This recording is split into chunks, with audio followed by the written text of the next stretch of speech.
performance when you observe it from here, from British Parliament? I think that I have to give them very high marks in the face of great difficulties and substantial adversity. So at least it is a democratic system. You know, we all pray that democracy can flourish in Pakistan and that there isn't suddenly an attempt to displace it. So whenever there has been, you talked about authority or the sort of struggle between the democratic forces and those who are not so democratic. For instance, the dictatorships that Pakistan has seen. What sometimes surprises people in Pakistan, and of course here too, is that when that does happen, when a dictator does take over, Britain seems to be sort of an idle bystander. They don't really vociferously speak against it, other than the fact that perhaps you lose your membership to the Commonwealth, but that's about it. It's a very difficult one because, in foreign affairs you do have to deal with the people who are in charge of the country at the time. And I think it's true that democracy in Pakistan is very fragile. And so I think that watching from afar, many people have understood why, on 2 occasions in my lifetime, for instance, the army have decided that they want to step in. I don't approve. I think democracy is the preferable system. But if the alternative is chaos, we don't want chaos either. So, these are very difficult moral decisions. Now, with the amount of numbers of the Muslims that live in Britain, a large majority of them are from Pakistani origin. And that is perhaps why you see Mr. Miliband and, sort of frequently visiting Pakistan, because they know what happens there may have an impact here too. The Conservative Party, although it's not in government, of course, I mean, we don't expect you to be visiting as frequently, but do you think you're doing enough to reach out to the Pakistani community here and also to build bridges back in Pakistan? You talked about being a government in waiting. In terms of visiting the country, I mean, David Cameron, William Hague, Sida Wasi, they've all been, that's good, and we do keep up links whenever we can. When Asif Zardari was over here on a recent visit, David Cameron saw him, so did I. So, those political links are very strong. Look, here we are in the shadow cabinet room. I want to see Pakistani origin Muslims sitting around the shadow cabinet table one day, or preferably the actual cabinet table. I spoke only last week at a Muslim leadership course in Oxford at the Islamic College, which is exactly to make the effort, which you quite rightly say is needed, to bind people into our politics and to make people feel that they are as welcome in the Conservative Party as in the Labour Party. But for the reasons we've discussed, which is, immigration initially being impoverished, people have started their generational political interest with the Labour Party, and we hope that we can woo them to the Conservatives, and that after the next election we will have Pakistani origin members of Parliament sitting with us on our side of the House of Commons. Now, the issues that they face, one of them is discrimination, which is a very common issue being faced by many communities. But Islamophobia is something that is specifically faced by the Muslims. You get targeted, you get stereotyped just because you happen to be a Muslim.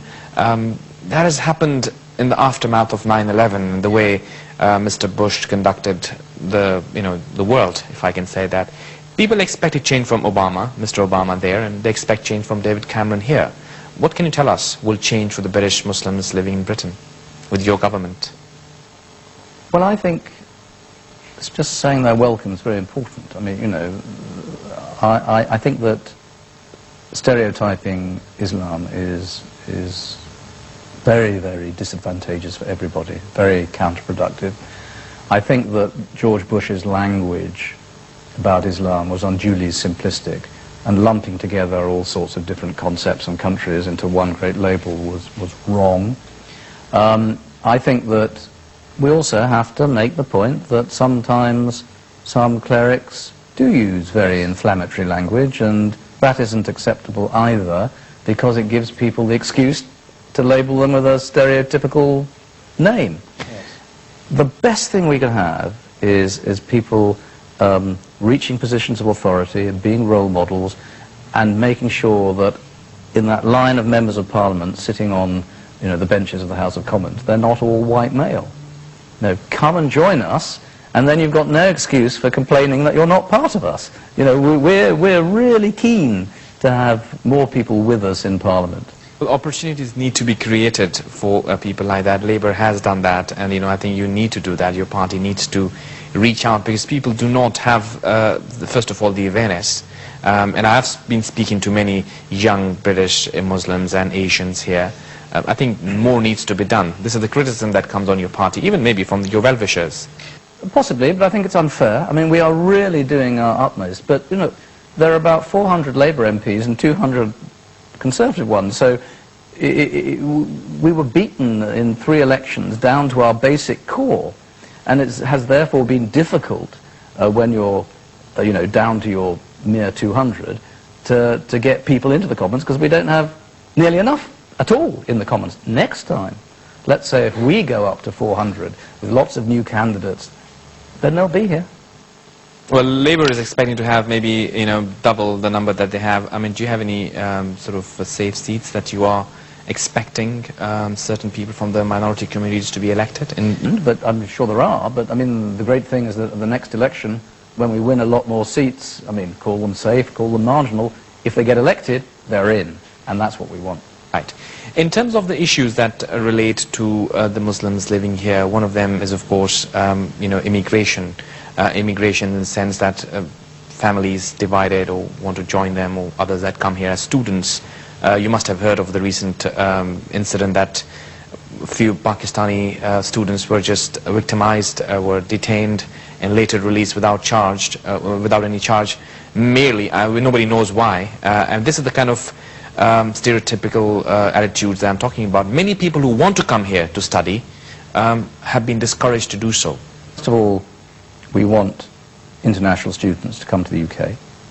Okay, there's a cost, but if they can get their place to study, good.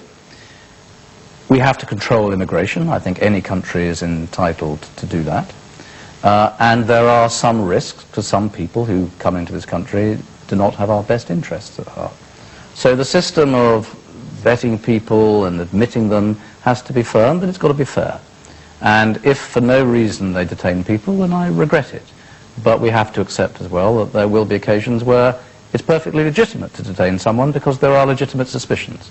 So we will try, I'm sure. But they don't all have to be. They don't all have to be Pakistani. They don't all have to be Muslims. And it's unfortunate, but it has happened. It has really discouraged people from coming here.